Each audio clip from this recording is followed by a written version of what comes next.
6ನೇ ವರ್ಷ ನಡೀತಾ ಇದೆ ಸರ್. ನೆಕ್ಸ್ಟ್ ತಿಂಗಳಿಗೆ ಇದು 7ನೇ ವರ್ಷದ ಆನಿವರ್ಸರಿ ಇತ್ತು. ಸೊ ಇದು ನಾವು ಕೊಟ್ಟಿರೋದು 2ನೇ ಮದುವೆಗೆ. ಓಕೆ, ಅಂದ್ರೆ ಇದು ನಮ್ಗೆ ಹೊಸ ಸಂಬಂಧ ಅಲ್ಲ, ಹಳೆ ಸಂಬಂಧಗಳು ಇದು. ನಮ್ಮ ಅಜ್ಜಿ ಅಣ್ಣನ ಮೊಮ್ಮಗನ್ಗೆ ನಾವು ಇವಳನ್ನ ಕೊಟ್ಟಿರೋದು.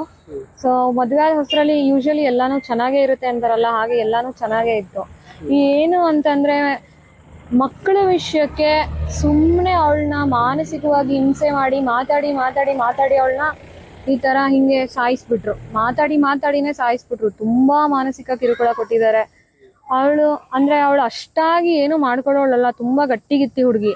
ಬಟ್ ಸಡನ್ ಆಗಿ ಈ ತರ ಮಾಡ್ಕೊಂಡಿದ್ದಾಳೆ ಅಂತ ಅಂದ್ರೆ ಏನೋ ತುಂಬಾ ನೋವಾಗಿದೆ ಅಂತ ಅವಳಿಗೆ ನಂಗೆ ಅನ್ಸುತ್ತೆ.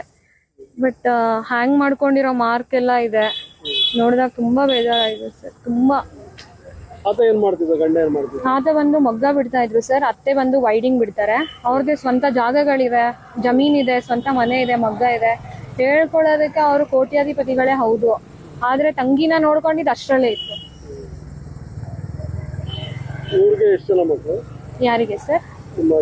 ನನ್ನ ತಂಗಿಗೆ 1.5 ವರ್ಷದ ಒಂದ್ ಮಗು ಇದೆ ಸರ್, ಹೆಣ್ಮಗು. ಸೊ ಆ ಮಗು ಮುಖ ನೋಡ್ಬೇಕಿತ್ತೇನೋ ಬಹುಶಃ ಅನ್ಸ್ಬಿಡ್ತು ಎಲ್ಲೋ ಒಂದ್ ಕಡೆ. ಅದೇ ಸರ್ ಹೇಳ್ತಿಲ್ವಾ, ಮಾತುಗಳೇ ಸಾಕಲ್ವಾ ಸರ್? ಕಂಡೋರ್ ಮನೆಯಿಂದ ಬಂದ್ ಹೆಣ್ಮಕ್ಳಿಗೆ ಮಾತುಗಳೇ ಸಾಕಲ್ವಾ? ಈಗ ನಿಮ್ ಮನೆಯಿಂದ ಹೆಣ್ಮಕ್ಳನ್ನ ನೀನ್ ತಂದಿದ್ಯಾ ಅಂತಂದ್ರೆ ನೀನ್ ಮಾತಾಡಿ ನೀನ್ ನೋಯಿಸ್ಬೋದಾ? ನಿಮ್ ಮಗಳಿಗೆ ಆಗಿದ್ರೆ ನೀನ್ ಮಾಡ್ತಾ ಇದ್ಯಾ? ಏನೋ ತಪ್ಪು ಮಾಡಿದಾಳೆ ಬಿಡು ಅಂತಿದ್ದೆ, ಹಾಗೆ ನನ್ ತಂಗಿನೂ ಬಿಡ್ಬೋದಿತ್ತಲ್ಲ ನೀನು. ಯಾಕೆ ಅವಳಿಗೆ ಮಾತಾಡಿನೇ ಅವಳನ್ನ ಸಾಯಿಸೇ ಬಿಟ್ರಲ್ಲ? ಅಯ್ಯೋ ನಾನ್ ಚೆನ್ನಾಗಿ ನೋಡ್ಕೋತಿದೀನಿ, ಯಾರನ್ನ ನೋಡ್ಕೊಂತಿದ್ದೀರಾ ನೀವು? ನೋಡಿ ಸರ್, ಅವಳು ಡೆತ್ ಆಗಿ ಇಷ್ಟೊತ್ತಾಗಿದೆ ಸರ್, ಕಟ್ಕೊಂಡಿರೋ ಗಂಡ ಬಂದಿಲ್ಲ. ಏನೂ ಇಲ್ಲ, ನಮಗ್ ವಿಷಯ ಗೊತ್ತಿಲ್ಲ ಸರ್, ಬಂದಿಲ್ಲ ಅವನು.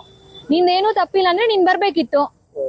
ಏನು ತಪ್ಪಿಲ್ಲ ಅಂದಿದ್ರೆ ನೀನ್ ಬಂದ್ ನಿನ್ ಹೆಂಡತಿ ಮುಖ ನೋಡ್ಬೇಕಿತ್ತು, ಯಾಕೆ ಬಂದಿಲ್ಲ?